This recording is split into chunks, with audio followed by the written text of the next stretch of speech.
मिलके जो निष्कर्ष निकाला और जो आपस में परिचर्चा की, उसके अंतर्गत मैं अपने विचार आप सबके सामने प्रस्तुत करना चाहता हूँ।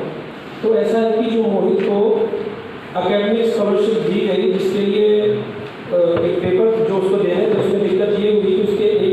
दो एग्ज़ाम या दो पेपर, दो परीक्षाएं एक ही दिन निर्धारित हो गई, जिसके कारण क्या हुआ कि जो भी उसने पहले अपनी तैयारियां कर रखी थी, उन तैयारियों में थोड़ा सा उसको विघ्न महसूस हुआ कि एक दिन में ही मेरे दोनों एग्ज़ाम हो गए।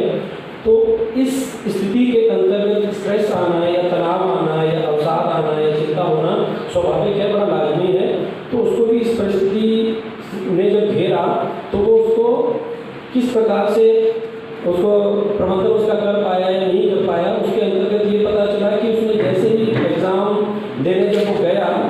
तो दोनों एग्ज़ाम के एक साथ होने के कारण उसके मन में जो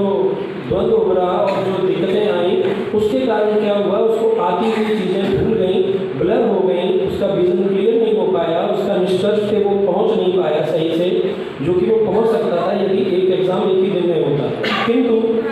जैसा भी हुआ, उसका विजन क्लियर नहीं था या ब्लर हुआ, तो उसका पहला एग्ज़ाम खराब हो गया। इसके अंतर्गत क्या हुआ कि यहाँ पे हमें ज़रूरत पड़ती है अपने तनाव को प्रबंधन, अपना जो भी हमारे अंदर एक मैनेजमेंट जो चलता है, जो स्ट्रेस मैनेजमेंट करते हैं, उसके अंतर्गत ये होना चाहिए था कि मेरा पहला एग्ज़ाम खराब हुआ है, अब ये जो खराब हो चुका है उसका तो मैं कुछ नहीं कर सकता, किंतु ऑलवेज बी ऑप्टिमिस्ट, हमेशा सकारात्मक सोच रखते हुए उसे दूसरा एग्ज़ाम जरूर देना चाहिए था, उसे जरूर जाना चाहिए था। जो कि वो पहला एग्ज़ाम खराब होने के कारण वापस आ गए, वो बेड में लेट गया, सो रहा है और अपने आप को गिल्ट महसूस कर रहा है और अपने आप को तनाव से और ज़्यादा घेर रहा है, जिससे कि और ज़्यादा दिक्कतें और ज़्यादा उसके जो मन में एक उथल पुथल है वो महसूस हो रही है। उसे यहाँ पे फाइट करना चाहिए था, ना कि फ्लाइट करना चाहिए था। ये सबसे बड़ा उसको, और दूसरा एग्ज़ाम यदि वो देता तो हो सकता है कि जो आशानुरूप उसको अच्छा परफॉर्मेंस करने का मौका मिलता और वो बहुत अच्छा कर पाता और पहले हुए नुकसान की भरपाई करने में वह शायद